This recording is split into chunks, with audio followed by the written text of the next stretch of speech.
The Rubik's Cube has been out and popular since 1974 and to this date is still one of the most fascinating puzzles. And the reason for this is that you cannot predict what can happen next, and even though solving it is very hard, the concept behind it is pretty simple. Hence, there are many common misconceptions that I will be breaking down today. Number 1. Bigger cubes are harder to solve. No. The actual truth is, as cubes get bigger, they do not necessarily get harder. The common way to solve a cube is to break it down to a 3x3. A 3x3 has centers, edges and corners. So we just break it down the 4x4, like we have a center here and a center here. So we join them to make something that's called bars. Then we have another bar here already made. So we can just rotate this and bring. And then you just make it all around the cube. Then you can make edges like these. You can join white, green and white, green. You can join white, green over here. And here I also have white, green over here. So I can just join them without breaking the centers. Now this method is commonly applicable to any cube. It's also applicable to a 5x5. But as you go to bigger cubes, there are more pieces to solve. So you could take more time. Or a lot of time. Number 2. The Rubik's Cube is solved one side at a time. This statement is false.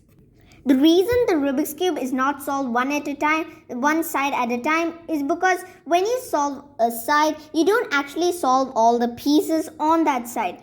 That is because each physical piece has multiple colors. For example, this edge piece has white and blue, and this corner piece has white, orange and green. Hence, you're not solving the physical colors outside it. However, in the beginner method, it makes much more sense to solve a whole layer more than solving a side, as then you can align it and you solve all the pieces around it. Oh, and just to make sure, don't ensure all your friends and tell them that I can solve one cube at a time, one side at a time.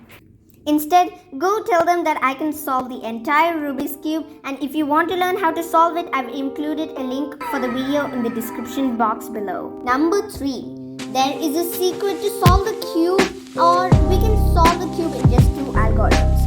I don't know what to say besides no. And even if there was, it would have been common knowledge by now, as the Rubik's Cube was invented a few decades ago. Oh, and if you feel that you couldn't solve a cube within a day, even after a few years, such as 2050, don't tune out, as there is always some amount of hard work, practice and memorization involved. Number 4. Older cubers are faster than younger cubers.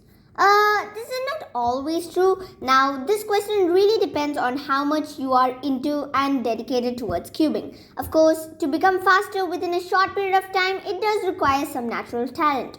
However, anyone can become sub 10, of course, with practice. Also, in general, older cubers approach cubing by learning more, while younger cubers who have dedicated some time and effort towards cubing would usually spend about 75% of their time practicing and 25% of their time learning new stuff such as algorithms. Number 5. The more time you spend scrambling the Rubik's Cube, the harder it becomes. This is not necessarily true and is something I find very commonly in my local neighborhood, as people keep scrambling for minutes thinking they'll reduce my score, but at the end you may even create lucky situations for the solver, like an F12 pair solved. But if you are the kind of person who really wants to mess with a friend by giving him the hardest scramble, here's how to. Most cube solvers either use the CFOP method or beginner method, which both start with a cross. Hence, it will mean that we can make the cross as hard as possible and you can get the hardest scramble possible, because most solvers start out by just planning out their cross. Now, in order to make the cross super hard, we can try to put as much as edges on top compared to this, so that it's as far away as it, and we can try to make it as far as away from the centerpiece, like this blue and white, so it's away from white and away from blue. Like that you can go on. So here I'm going to be putting this here. Then if we put red, it's already in the right spot, and we can put green here. There you have it. That's the toughest scramble. Go mess with your friends.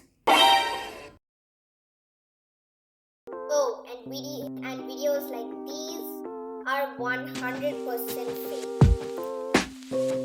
Number 6. Solving a cube requires a high IQ. No, this is completely fake.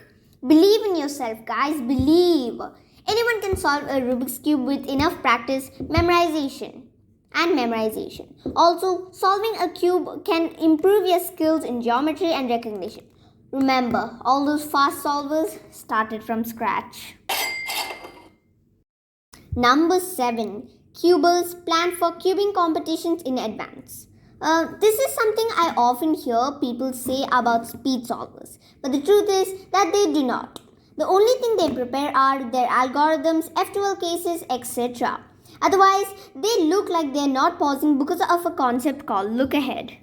Look ahead basically means looking ahead for the next pair so that you do not waste time looking for the next pair once you finish your first job. For example, I have this F12 pair that I can solve like this, and I know that before I insert this, I can already start off with this pair.